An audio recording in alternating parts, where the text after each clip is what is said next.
ಏಳಿ ಎದ್ದೇಳಿ ಗುರಿ ಮುಟ್ಟುವ ತನಕ ನಿಲ್ಲದಿರಿ.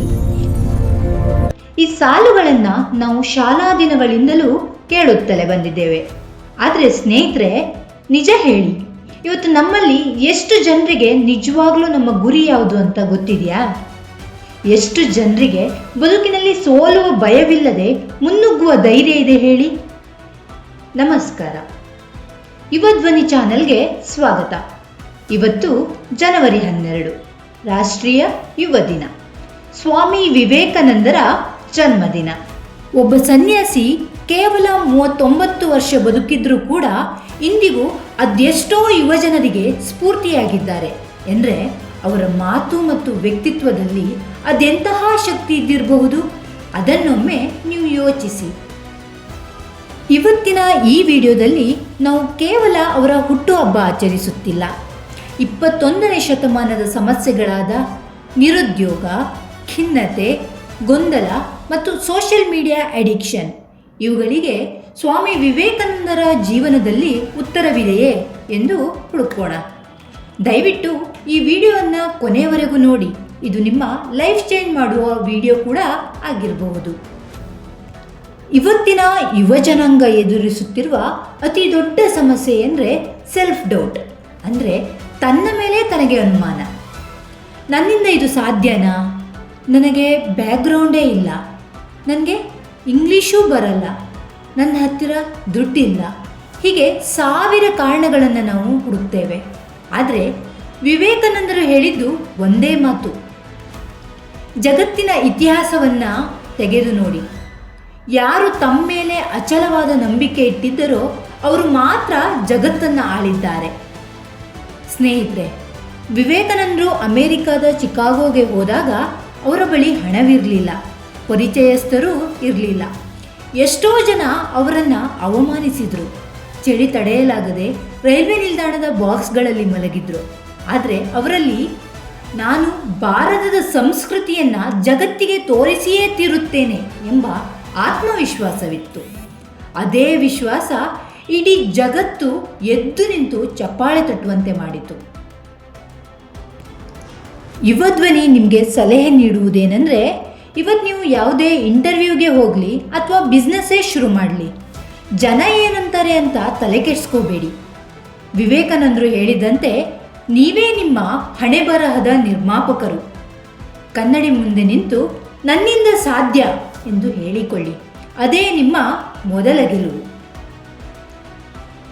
ಸ್ವಲ್ಪ ಕಹಿ ಅನಿಸಿದ್ರೂ ಸತ್ಯ ಹೇಳ್ತೀನಿ ಕೇಳಿ. ಇವತ್ತಿನ ನಮ್ಮ ಯುವಜನ ಮೆಂಟಲಿ ವೀಕ್ ಆಗ್ತಾ ಇದ್ದಾರೆ.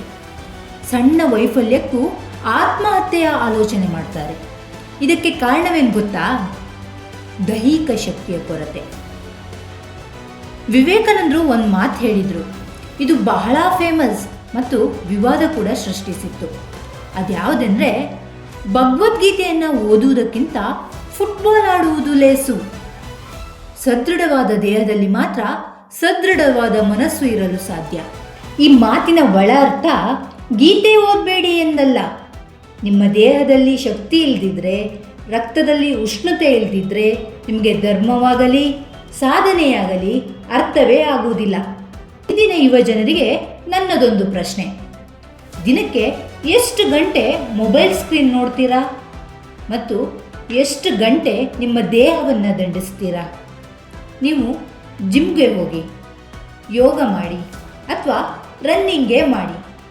ಯಾವಾಗ ನಿಮ್ಮ ದೇಹವನ್ನು ಸದೃಢವಾಗಿ ಇಟ್ಕೊಳ್ತೀರೋ ಆಗ ಡಿಪ್ರೆಷನ್ ನಿಮ್ಮ ಹತ್ತಿರ ಕೂಡ ಸುಳಿಯೋದಿಲ್ಲ. ದೈಹಿಕವಾಗಿ ಮತ್ತು ಮಾನಸಿಕವಾಗಿ ಸ್ಟ್ರಾಂಗ್ ಆಗಿರೋರು ಮಾತ್ರ ದೊಡ್ಡ ರಿಸ್ಕ್ ತೆಗೆದುಕೊಳ್ಳಬಲ್ಲರು. ಇನ್ನು ಕಾನ್ಸಂಟ್ರೇಷನ್ ವಿಷಯಕ್ಕೆ ಬರುವುದಾದರೆ, ಒಮ್ಮೆ ಸ್ವಾಮಿ ವಿವೇಕಾನಂದರು ವಿದೇಶದಲ್ಲಿ ದಪ್ಪನೆಯ ಪುಸ್ತಕವೊಂದನ್ನು ಕೇವಲ ಅರ್ಧ ಗಂಟೆಯಲ್ಲಿ ಓದಿ ಮುಗಿಸಿದರು. ಅದನ್ನು ಪರೀಕ್ಷಿಸಿದಾಗ ಪ್ರತಿಯೊಂದು ಸಾಲನ್ನು ಅವರು ನೆನಪಿನಲ್ಲಿ ಇಟ್ಟುಕೊಂಡಿದ್ದರು. ಇದು ಮ್ಯಾಜಿಕ್ ಅಲ್ಲ, ಇದು ಪವರ್ ಆಫ್ ಕಾನ್ಸಂಟ್ರೇಷನ್. ಆದರೆ ಇವತ್ತು ನಮ್ಮ ಪರಿಸ್ಥಿತಿ ಏನಾಗಿದೆ? ರೀಲ್ಸ್ ಮತ್ತು ಶಾರ್ಟ್ಸ್ ಜಗತ್ತಿನಲ್ಲಿ ನಮ್ಮ ಅಟೆನ್ಷನ್ ಸ್ಪ್ಯಾನ್ ಕೇವಲ 15 ಸೆಕೆಂಡಿಗೆ ತಂದಿಳಿಸಿದೆ. ಓದೋ ಕೂತ್ರೆ ಮನಸ್ಸು ವಾಟ್ಸಪ್ ಕಡೆ ಎಳೆಯುತ್ತೆ. ಅದಕ್ಕೆ ಸ್ವಾಮಿ ವಿವೇಕಾನಂದರು ಹೇಳ್ತಾರೆ, ಒಂದು ಐಡಿಯಾವನ್ನು ತೆಗೆದುಕೊಳ್ಳಿ, ಅದನ್ನೇ ನಿಮ್ಮ ಬದುಕಾಗಿಸಿಕೊಳ್ಳಿ, ಅದನ್ನೇ ಪ್ರತಿನಿತ್ಯ ಕನಸು ಕಾಣಿ, ಅದ್ರ ಬಗ್ಗೆನೇ ಯೋಚಿಸಿ. ನಿಮ್ಮ ಪ್ರತಿಯೊಂದು ರಕ್ತದ ಕಣದಲ್ಲೂ ಆ ಐಡಿಯಾನೇ ತುಂಬಿರಲಿ. ನೀವು ಕ್ರಿಕೆಟರ್ ಆಗಬೇಕಾ, ಜರ್ನಲಿಸ್ಟ್ ಆಗಬೇಕಾ, ಅಥವಾ IAS ಆಫೀಸರೇ ಆಗಬೇಕಾ, ಒಂದೇ ಗುರಿ ಇರಲಿ. 10 ದೋಣಿ ಮೇಲೆ ಕಾಲಿಟ್ಟರೆ ಮುಳುಗೋದು ಗ್ಯಾರಂಟಿ. ಅದಕ್ಕೆ ತಕ್ಕಂತೆ ಮೊಬೈಲ್ನಿಂದ ದೂರ ಇದ್ದು ಗುರಿಯ ಕಡೆಗೆ ಮಾತ್ರ ಗಮನ ಹರಿಸಿ. ನಿಮ್ಮ ಪಕ್ಕದ ಮನೆಯಲ್ಲಿ ಯಾರಿಗಾದರೂ ಕಷ್ಟವಿದ್ದರೆ, ನಿಮ್ಮ ಊರಲ್ಲಿ ಏನಾದರೂ ಸಮಸ್ಯೆಯಾದರೆ ಅದಕ್ಕೆ ಪರಿಹಾರ ಹುಡುಕುವ ಲೀಡರ್ ನೀವಾಗಬೇಕು.